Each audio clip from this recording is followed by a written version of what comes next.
Hello, how are you? It's good to see you. It's been a while, I know. I have been doing many things, and but I love to share, and I love to learn, and I love to go within, and I love to heal. And the book that I wrote, it's this journey back to myself, but it's this journey back to myself through healing. And, what is healing? For me, it's going within and honoring the parts of myself that didn't feel seen or heard or acknowledged or loved. But it's also can come forth in so many different ways.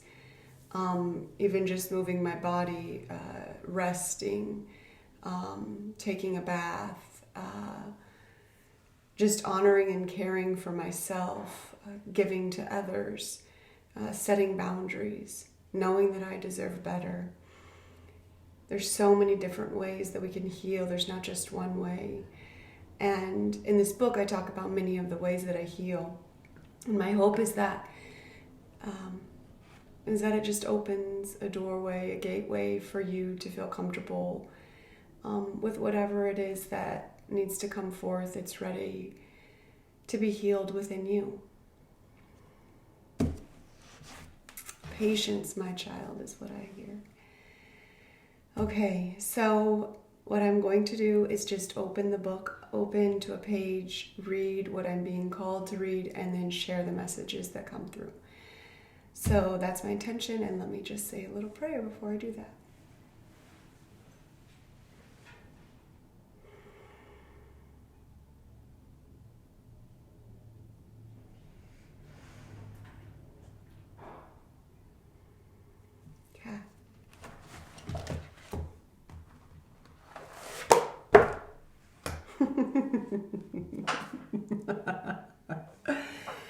I have to laugh because I opened a random pages, and the page that I opened to. So I wrote this book, and there's 7 chapters, but within each chapter it's broken up into chunks, if you will. And so this portion is called Healing Process. You can't make this stuff up. Oh my God, I love this stuff. Okay. So,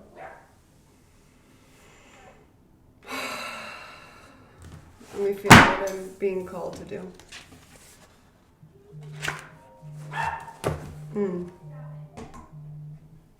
Excuse me. We're just gonna let that go. Apparently someone's calling, and my dog is barking. So this is what I call life. Okay, so I used to think that if everyone else wasn't happy, then I couldn't be happy. This was an old narrative I grew up with. It was always my job or the woman's job to keep everyone else happy, even at the expense of her own happiness. I would do things even if I didn't want to, because I wanted to make the other person happy. Going around making sure everyone else is happy at the expense of me was exhausting. I didn't know exactly when it happened. I guess it was over time. But I started to lose the guilt. It no longer suffocated me to the point where I felt like I needed to do everything for everyone else. Maybe it was a glimpse of seeing what it was like to do something for me and how amazing it felt. Maybe it was when I was finally getting enough sleep, meditating, and taking better care of myself, and I saw how it improved my whole life. Maybe it was my husband finally stepping up and helping more in the house. Maybe it was none of these, but maybe it was.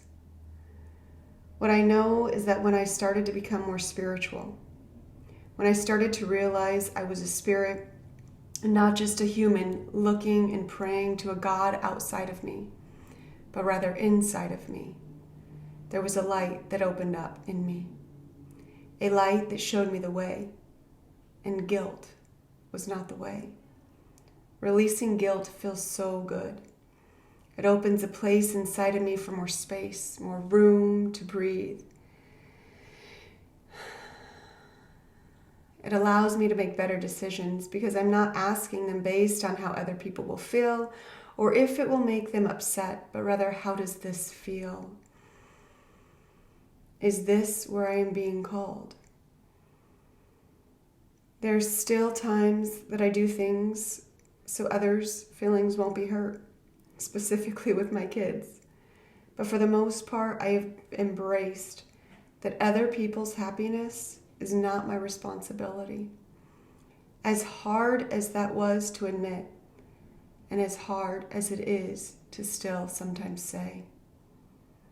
Along the journey of releasing, I've learned a process, and I have shared this process with many people in my workshops. My hope is this process can help you heal guilt. And then the healing process comes through. And something comes to me, and what comes to me is that when we start to embrace doing things for ourselves, and we start to release the need to make other people happy, that it's our responsibility to make anyone else happy.